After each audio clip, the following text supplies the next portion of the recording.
Before that, let's just have a look at how things have changed, because in recent years having a British boxer at the Olympics was a rare feature. Cast your mind back to only 2004 when a certain Amir Khan was our sole representative at the Athens Games.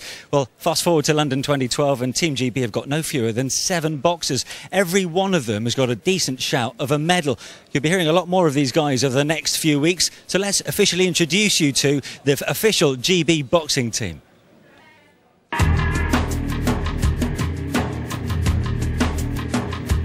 We went to the World Championships in November just gone.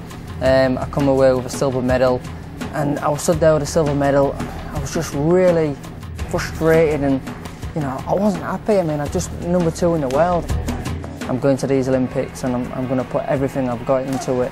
That's the one! I'd like to think I'm a nice boxer, but when the going gets tough, and it certainly got tough, and the qualifier just gone, I dug in, I grit my teeth, bit down on my gum shield and went to town as well. So I think I can do everything relatively well. And yeah, before I stick to my boxing to the Olympic Games, I really believe and hope that I can win a medal.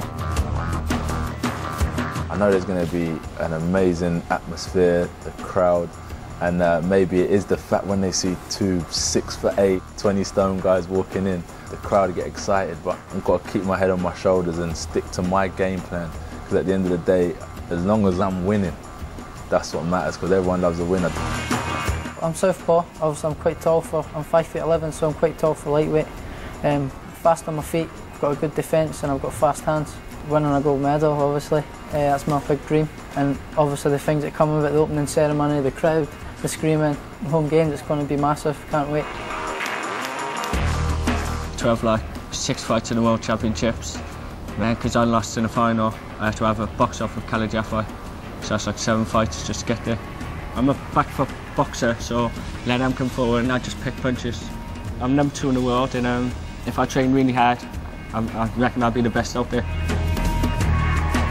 Winning Europeans and then qualifying at the Worlds has given me a good base to go on. And then a few months ago I won another international boxing, Cubans out there, and taking gold there again. So it's given me big confidence. And what the trainers are telling me what I can do, and that just get my head down into training, and hopefully I can come away with a medal.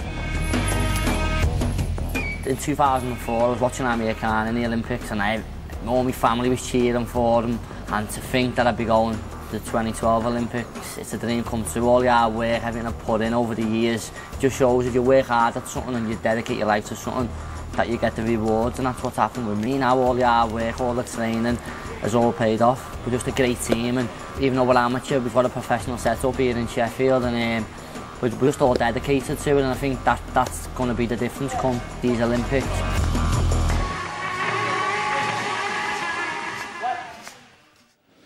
Well, that's a magnificent 7. How good is this squad then, Steve? Well, the way to look at it is that 5 of the 7 are ranked inside the IEBA, that's the world governing body's top 4. So that means really 5 of them, according to their rankings, should get or nearly to a silver or gold medal position. And of the other 2, they probably will gate crash that top 5 or 6. We've never had this. I mean, I have to point this out. Even if we've had bigger squads for Olympics, let's say 92, that type of stuff, we've never had that many boxers inside IEBA's top 5, never, and that's absolute fact. Okay, so that's 7 men in Team GB to Jack Bates, and of course his aim and all the other boxers here today is to feature in the Olympics in London 2012, which Anthony Joshua at super heavyweight, Anthony Ogogo middleweight, they're both in there already for Team Great Britain.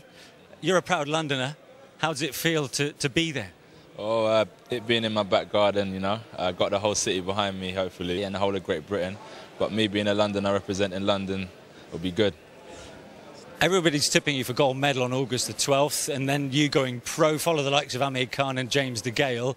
Is that the kind of pressure you welcome? Yeah, most definitely, because we all have pressure of expectations within ourselves, and I'm human, I'm going to feel the pressure, but I'm just going to deal with it and turn it into good energy. 4 years in boxing, your progress has been staggering, isn't it? Yeah, like behind closed doors, we work hard and we learn and listen, and we go out and get the job done. So it has moved quickly, but I can't think of 4 years. I just got to keep on moving forward. Sure. Anthony, you were one of the last to qualify for the Olympics. Has it quite sunk in yet? Yeah, it's now starting to dawn in. It's now the game's about 68 days away, and it's now finally starting to sink in. You've had quite a journey, haven't you, since missing out on Beijing? 4 years ago. A couple of shoulder injuries. You're in the last chance saloon at one point. Yeah, and I think that came out, in my performances recently. Haven't been as good as I'd liked, but obviously, qualifying for the Olympic Games, that's all I've ever wanted to do in my sporting career. So now to finally done it, into the pressure's gone. Now I can go and enjoy the excitement around the Olympic Games and enjoy becoming an Olympian. We've got Performance Director of Team GB, Rob McCracken. Rob, you've just come back from China. What a terrific performance from the ladies out there. Yeah, brilliant. The girls were tremendous out there. All three of the girls qualified for the Olympic Games. We won a gold, a silver and a bronze, which was a fantastic return. And also little Lisa Whiteside at featherweight won a bronze medal out there. So it shows you the strength in depth coming through with women's boxing, but the girls were great. This is only the beginning, though, isn't it? I mean, these guys have qualified for the Olympics, as have the women in China. This is just the start. Yeah, we're on the running now. We're 10 weeks out from the Olympic Games, and we have a good squad assembled. We have 10 qualifiers.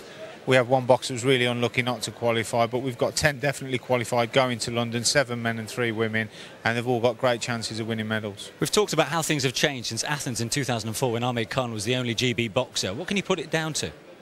I think we've lots of talent. I think that the funding's really helped. I think the support that we have now, we have a great structure at GB Boxing. We have tremendous boxers coming through the home nations now, England, Scotland and Wales, and it's our job to identify those boxers, the ones with the best international potential, bring them into GB and coach them for international events and travel the world and win medals. And you have to understand also, Manish, that back in January of last year, I think there were 37 boxers in the different development squads. It's not been an overnight success. We haven't suddenly got 7 boxers and 3 women going there. We've been working since that plane landed from Beijing, in all fairness, putting in place the success that we're enjoying now.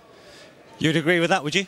Well, it's definitely, I come in pretty late, but the guys that have been there for 4 years and even before Beijing, working for their spot, they've been putting in hard work and they're all lucky enough to go to the Games in London, so I'm proud of them as well.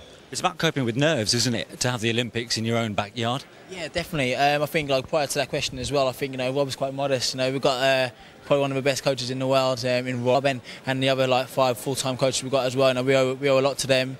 They're there every single week, getting the most out of us. So we wouldn't be here if it wasn't for them. So thanks to them as well.